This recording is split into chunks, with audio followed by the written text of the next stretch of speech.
the pilots of an Air Canada Boeing 767 find themselves in a desperate fight for survival high above the Canadian wilderness. Their massive jet has run out of fuel, and now they are running out of time. Will they be able to make it back to safety, or will they and their 61 passengers meet their bitter end in the coming minutes? This is the incredible story of Air Canada Flight 143.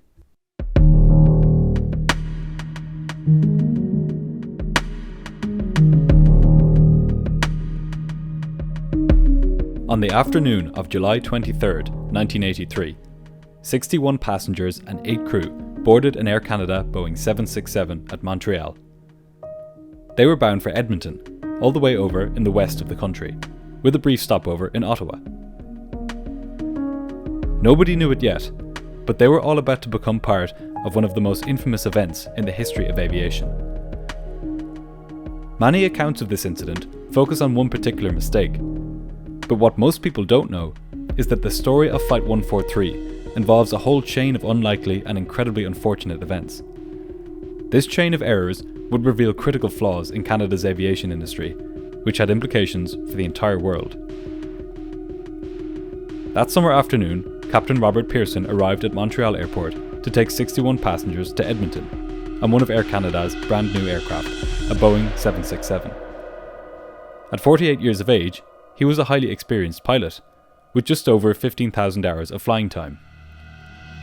He had flown a wide variety of aircraft for Air Canada, and in his spare time, he also flew gliders. In many ways, his whole life was a preparation for the events of this day, although he was to have no idea about this as he pulled up at the airport for what seemed like a completely routine flight. When Pearson arrived at the airport car park that day, he bumped into the pilots who had just flown the plane into Montreal, who were on the way home from the airport. The pilots said their hellos, and the outgoing crew explained that the new plane was in perfect working order, apart from one small issue. There was a problem with the fuel gauges. Because of this problem, the fuel quantity in the plane's tanks needed to be checked manually, using what's known as a drip test. This involves pulling out a stick from the underside of each fuel tank, which indicates the depth of the fuel in centimeters. It may sound rudimentary, but it was a pretty reliable way of checking the amount of fuel on board. Captain Pearson was joined on this day by 36-year-old First Officer Maurice Quintal. Quintal was also very experienced, having logged over 7,000 hours total flying time. Before joining Air Canada, he had served in the Canadian Air Force. This experience in the Air Force would end up being vitally important on this flight, but for reasons you would never expect. The aircraft they were flying was a brand new Boeing 767. The 767 was Boeing's latest aircraft at the time, having just entered service less than a year previously. It was a marvel of engineering, with small television screens taking the place of many of the round dials found in older aircraft. Importantly, it was also the first Boeing widebody plane to have just 2 flight crew members, having automated away the position of flight engineer.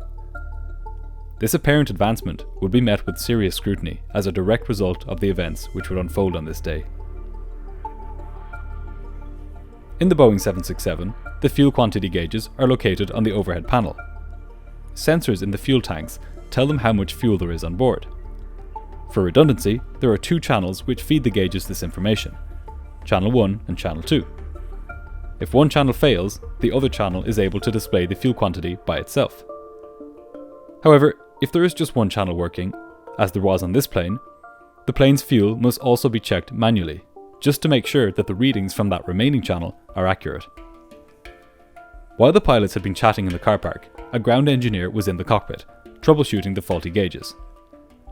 The previous engineer at the plane's last stopover had found the displays blank, and to solve this, he had pulled the circuit breaker for Channel 2. This meant that just Channel 1 was feeding data to the gauge, and it started working.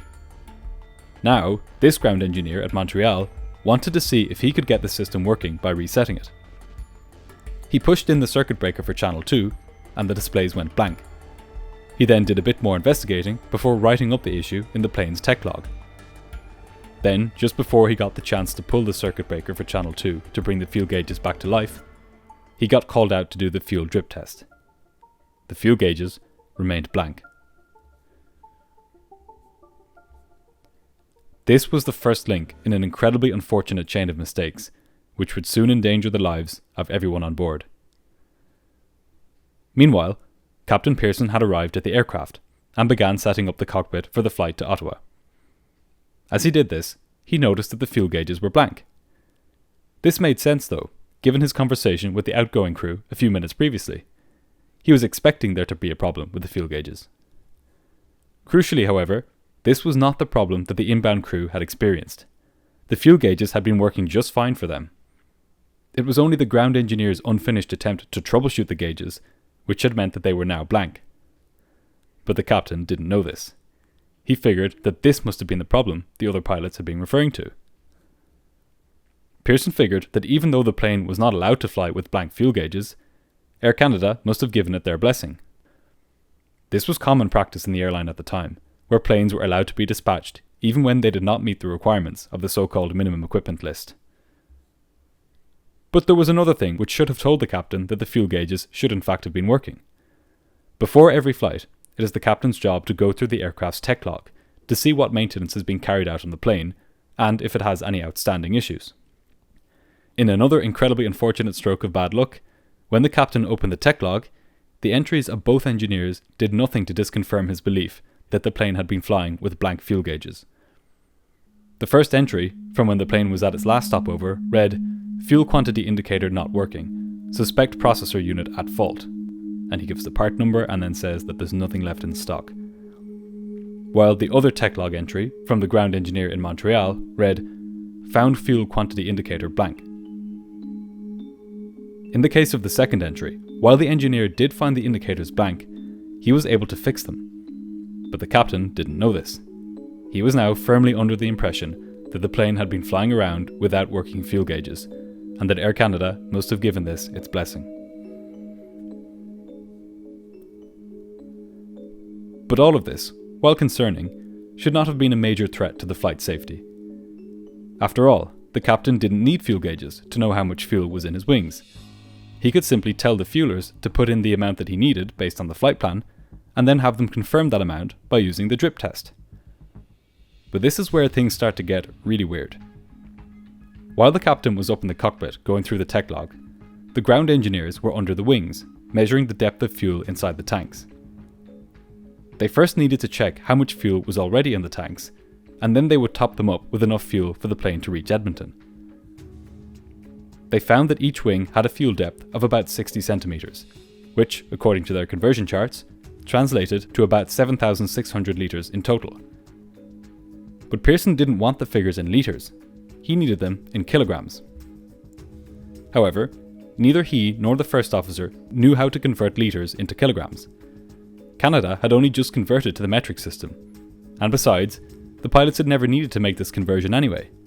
The only reason they were doing this was because their fuel quantity indicators were broken. The captain therefore asked the fueler to carry out the conversion, as fueling aircraft was his full-time job. Surely he would know how to convert litres to kilograms. This is where the next terrible misunderstanding took place. The fueler believed that all Air Canada planes use pounds, not kilograms. And he would have been right, up until very recently, when Air Canada acquired its 767s. In fact, these were the only planes in the fleet which used kilograms. So, when the captain asked him for the conversion factor, he gave the figure used to convert litres into pounds, not kilograms. Because 1 kilogram is about the same as 2 pounds, the pilots were now taking on less than half the fuel they needed for the trip to Edmonton. And, with the fuel gauges blank, there was no way for them to notice their mistake. The fueler began filling up the plane's wing tanks, and by the time he was finished, the plane had just 10,000 kilograms of the 22,000 needed to reach Edmonton. The pilots, blissfully unaware of their mistakes, were now about to hurl themselves skywards, along with 67 passengers and crew, on a doomed mission to Edmonton. This episode is sponsored by War Thunder. War Thunder is the most comprehensive online vehicle combat game ever made, with more than 2,000 vehicles including planes, helicopters, tanks and ships. I really like how detailed the vehicles are. They're modelled down to their individual components, each of which can be damaged in battle. I've also enjoyed how much interaction there is between all the vehicles in the game. If you like flying the planes like I do, you'll get shot at by other players playing as ships at sea and tanks on the ground, so it's a really active world. The 4K graphics are great, and the authentic sound effects really give the game an immersive atmosphere. It's free to play on PC, Xbox Series X and S, PlayStation 5, and the previous console generation. Click my link in the description to play War Thunder for free on PC, PlayStation or Xbox. You get a large free bonus pack by signing up with my link, which includes multiple premium vehicles, a premium account, boosters, and much more. Once the passengers had boarded and the cargo was loaded, the aircraft pushed back from the gate at Montreal. First, the pilots would make a short hop to Ottawa, 30 minutes away, before continuing their journey to Edmonton. At 10 minutes to 6 that evening, Captain Pearson pushed the 767's massive engines to take off thrust, and the plane began speeding down the runway.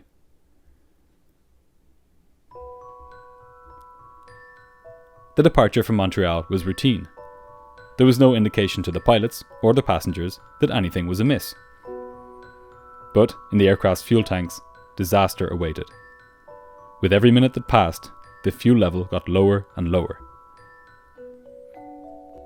Shortly after leaving Montreal, Flight 143 arrived in Ottawa. Captain Pearson taxied the jet to the gate, and some passengers got off while others hopped on, bound for Edmonton. Just to make assurance doubly sure, the pilots wanted to check again that they had enough fuel for the flight to Edmonton. After all, they knew that the minimum equipment list dictated that they shouldn't be flying without functioning fuel quantity indicators. Captain Pearson ordered the refuelers to carry out the drip check on both wings. When they did this, they found that there were 11,430 litres of fuel in the plane's wing tanks. Again, the captain and first officer multiplied this figure by 1.78, which was the false conversion ratio they had used in Montreal. This gave them 2,400 kilograms, more than enough to reach Edmonton. However, in reality, the 11,000 litres should have been multiplied by 0.8, which would have given them the real figure of just over 9,000 kilograms, barely half of what they needed.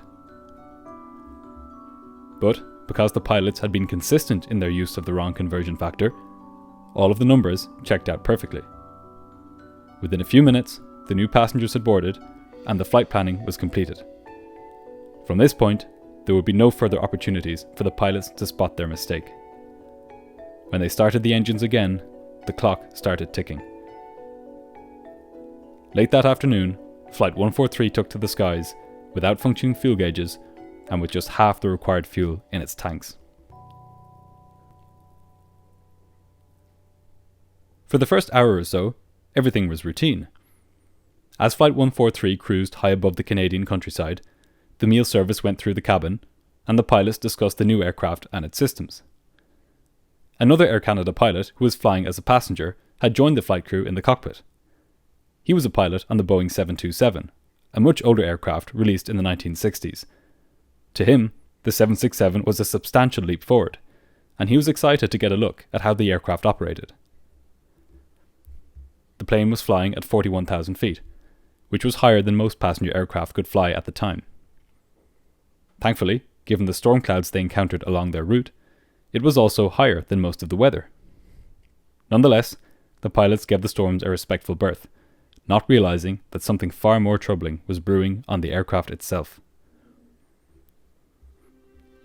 Just as the crew were finishing their meals, they were interrupted by a beeping noise in the cockpit, followed by a strange warning on the ECAS, or Engine Indicating and Crew Alerting System. It warned them that the fuel pump in the left wing tank was running at low pressure. This was unusual. How could there be a problem with a fuel pump in such a new aircraft? The pilots checked the overhead panel and saw that the low pressure light was illuminated there as well. First Officer Quintal began thumbing through the 767's pilot handbook to see if he could figure out what could be causing the problem. Meanwhile, the captain figured that the low pressure indication was probably a result of the fuel pump itself having failed. As such, he switched off the fuel pump. The pilots also discussed the possibility that they were low on fuel, but dismissed it as unlikely. They had checked the fuel at Ottawa, and also the aircraft's onboard computer, known as the Flight Management System, or FMC, indicated that they had more than enough fuel to reach Edmonton. And it had been saying that at each point that they had checked the fuel since taking off from Ottawa. But the FMC's fuel predictions were only as good as the data which had been fed into it. And, unbeknownst to the pilots, the fuel quantity data they had put in was horribly wrong. The fuel figures it was showing them were based off of the false figures that they had entered at the start of the flight. Then, while the pilots were still trying to figure out what the problem was, another light blinked on. Now both left-wing fuel pumps were showing a low pressure warning. This was an ominous sign. The pilots knew that it was extremely unlikely that both fuel pumps had failed independently. There had to be a common cause, and whatever it was, it couldn't be good. Immediately, the pilots decided that they had better divert. They radioed air traffic control and requested an immediate diversion to Winnipeg, which was their nearest major airport.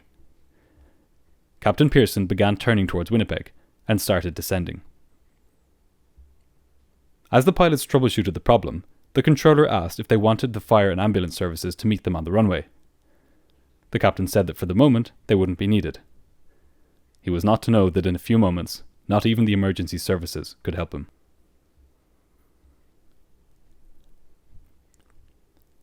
Moments later, the rest of the fuel pump pressure lights illuminated for the right-wing fuel tanks. Now, every pump was showing low pressure. The flight crew were sickened. The centre of the overhead panel was now lit up like a Christmas tree. The captain summoned the chief flight attendant to the cockpit and appraised him of the situation. But just as he did this, the unthinkable happened. The left-hand engine ran out of fuel and flamed out. Alarms sounded as the engine rolled back and the autopilot disconnected. The crew's situation was now serious. What had started out looking like a small technical problem was now a full-blown emergency. The first officer pulled out the checklist for a single-engine approach and landing, and the captain advised the controller at Winnipeg that he would be needing the emergency services after all. The crew still didn't know what was wrong at this point. Whatever it was serious enough to have disabled one engine. But could it get worse? Less than 2 minutes later, they got their answer, when the right-hand engine flamed out. "Oh said the captain.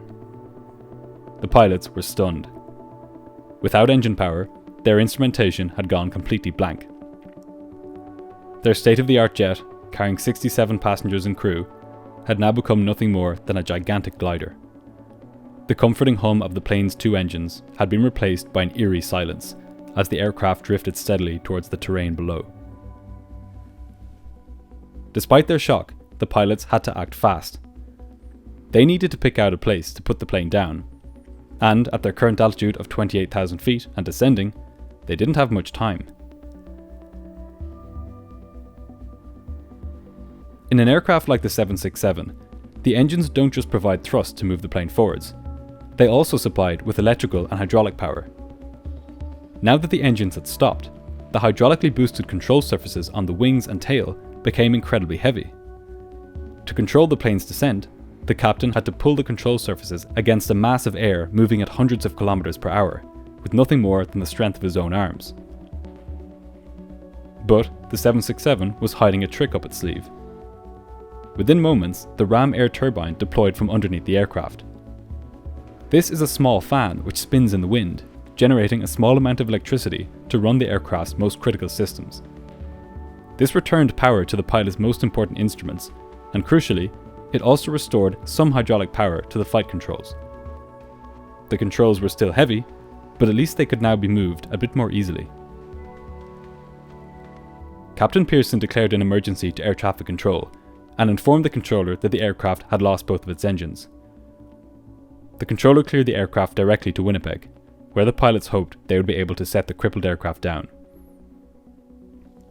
As Pearson began gliding the aircraft, First Officer Quintal began rooting through the manuals for procedures which dealt with the loss of both engines.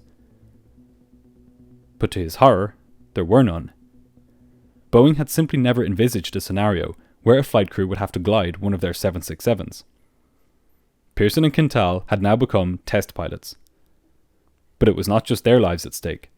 Behind them, the lives of 67 passengers and crew depended entirely on the decisions that they would make in the coming minutes.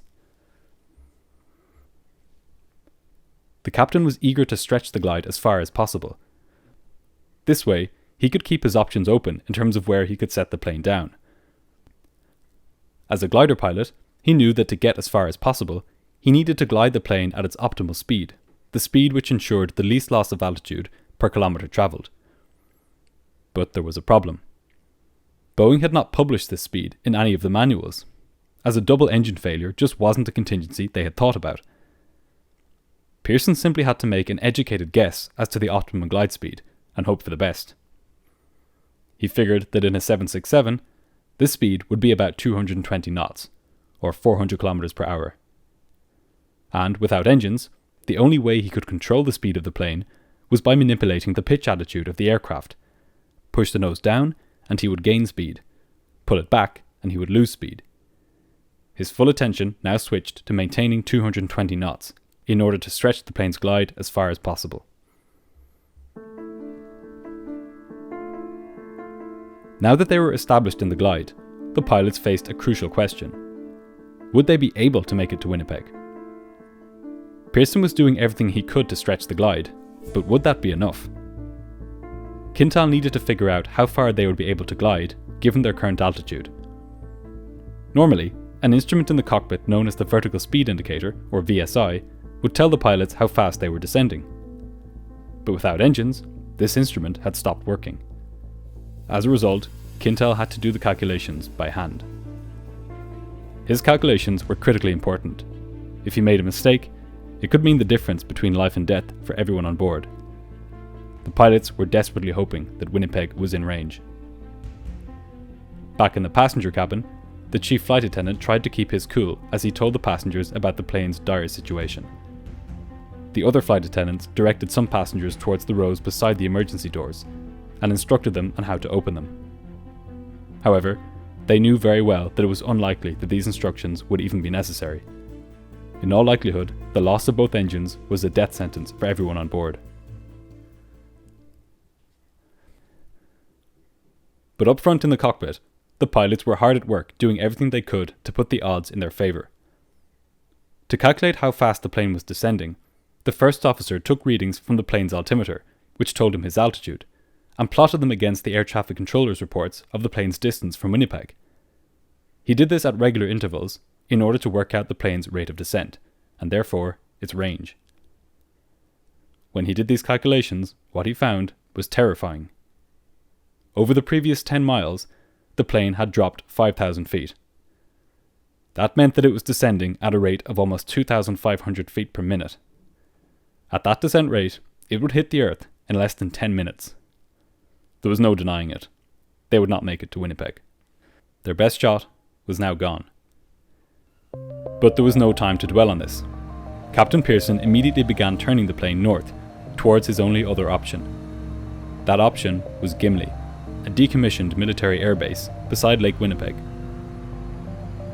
Coincidentally, the first officer had been stationed there during his time in the Canadian Air Force. His familiarity with the area would be tremendously useful as the crew made their descent.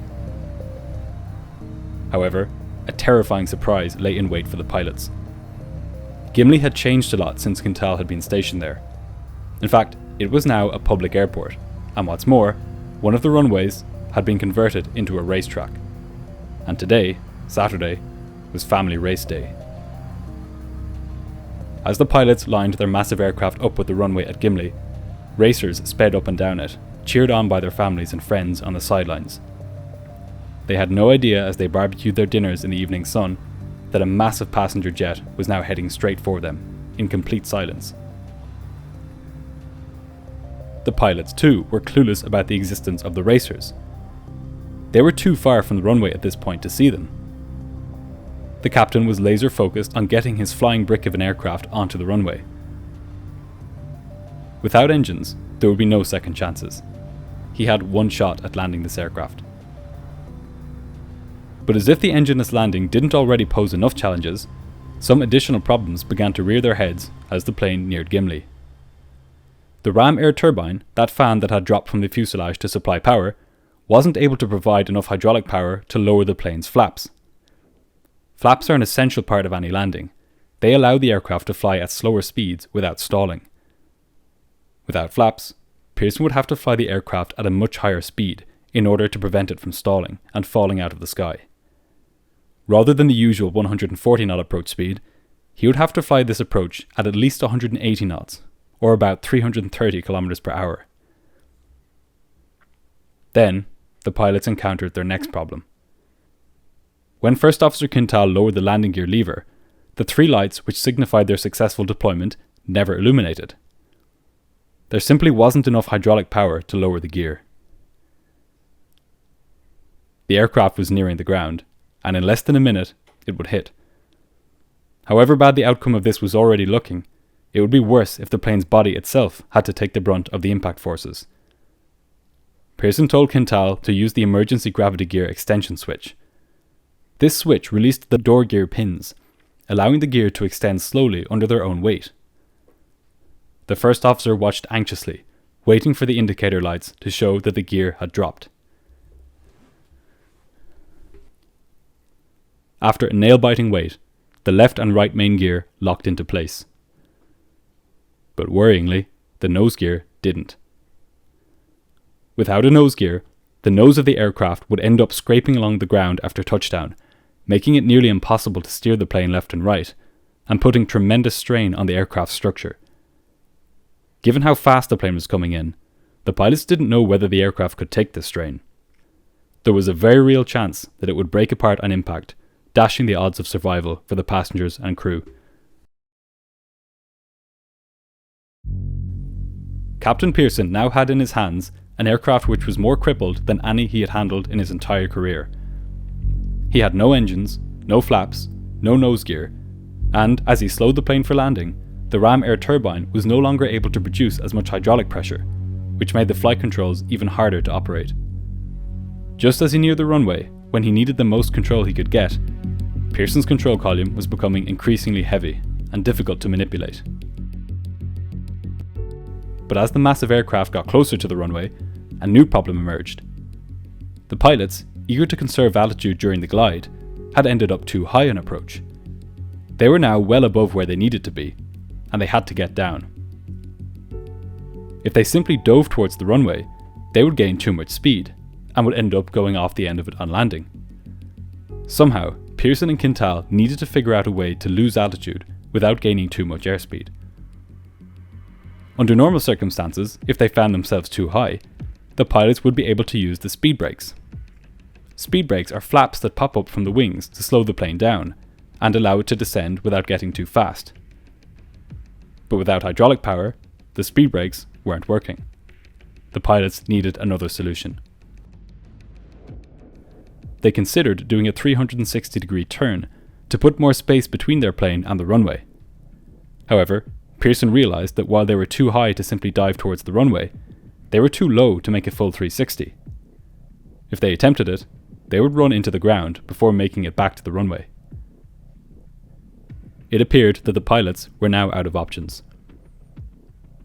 But Captain Pearson had one more trick left up his sleeve. As a glider pilot, he had learned a technique known as a forward slip. The forward slip is a delicate maneuver used to lose altitude quickly without gaining too much airspeed. It involves rolling the plane to one side so that it slips downwards, while pushing the rudder in the opposite direction, so that the plane stays on course. This is known as crossing the controls, and while it's often used in gliders, it's simply not done in passenger aircraft. But on this day, Pearson had no choice. He banked his Boeing 767 hard to the left and stomped on the right rudder, crossing the controls in a last-ditch effort to lose altitude in time to make the runway. The gut-wrenching maneuver terrified the passengers, with those on the left-hand side of the plane looking straight down into the fields below. The aircraft groaned and shook as it was buffeted by the wind hitting its side. Quintal held on tight as the captain wrestled the plane down. More than just being violent, this forward slip had a dangerous side effect. With the air no longer hitting the ram air turbine dead on, it began spinning slower and producing even less hydraulic power. Pearson had really put himself in a bind here. His flight controls were now heavier and less responsive than they had ever been. Would he even be able to straighten up his aircraft in time for touchdown? Or would he crash sideways into the runway, spilling people and aircraft parts out onto the tarmac? While Pearson grappled with his aircraft, Quintal caught sight of something that stopped his heart. Straight ahead of him, on the runway, were hordes of people and cars. Now, it was not just the lives of people on the plane who were at risk, but hundreds on the ground as well. Quintal decided not to tell the captain about what he was seeing. They were out of options at this point. The runway was the only place that could put the plane down safely, and even that was in doubt. Pearson's full attention needed to be on flying the aircraft. In the final seconds, the captain heaved the massive aircraft back to straight and level. The jet smacked down on the runway, and Pearson violently slammed on the brakes, now catching sight of two terrified boys on bikes ahead of him, trying to outpedal the speeding jetliner. The plane's main tires burst, sending a loud shockwave through the aircraft as the nose slammed down onto the guardrail, which ran down the middle of the runway. A fire broke out in the nose from the sheer force of friction between it and the guardrail. But finally, after skidding for 3,000 feet down the tarmac, the massive jet came to a stop. Incredibly, nobody was hurt. Racers sped to the aircraft to help extinguish the fire which had started under the nose, and to aid in the passenger evacuation. As more came rushing in with fire extinguishers, they met the captain on his way out of the aircraft, who, seeing their extinguishers, said, "Don't worry, we're out of gas." Pearson and Quintal had just pulled off the impossible. They had glided a passenger jet nearly 100 kilometers from cruising altitude and landed it without injuring a single passenger. This was the longest glide in the history of commercial aviation, until August of 2001, when another Canadian crew encountered a similar situation halfway across the Atlantic Ocean. I've covered that incident here on the channel as well, so check it out at the top right of your screen. As a result of the investigation which followed this incident, Air Canada standardised the fuel weight units across its fleet. They also introduced circuit breaker inoperative tags that would prevent the breaker from being reset, and they improved their fueling procedures to prevent similar misunderstandings from happening again. Importantly, they also established a flight safety organisation within the airline, whose job it was to identify areas of weakness and improve procedures accordingly. Captain Pearson was hailed as a hero in the media, but for his role in the incident, he was demoted for 6 months by Air Canada, while the first officer was suspended for 2 weeks. Both pilots went on to have successful careers after this, however, and because of the changes made as a result of this incident, the skies in which they flew were significantly safer. Thanks again to War Thunder for sponsoring this video. Click my link in the description box to play War Thunder for free on PC, PlayStation or Xbox. There's a free bonus for using this link, which includes multiple premium vehicles, a premium account, boosters and much more. And I should also mention that you don't need any special hardware to play. A mouse and a keyboard is all you need. And special thanks to the Patreon and YouTube members for helping to make this video possible. If you'd like to see more of these videos, it would really help if you could support the channel on Patreon. I've put the link here on screen. I'd especially like to thank Joey, Steve Wilcox, JB Funk and Simon Burbage for their very generous support.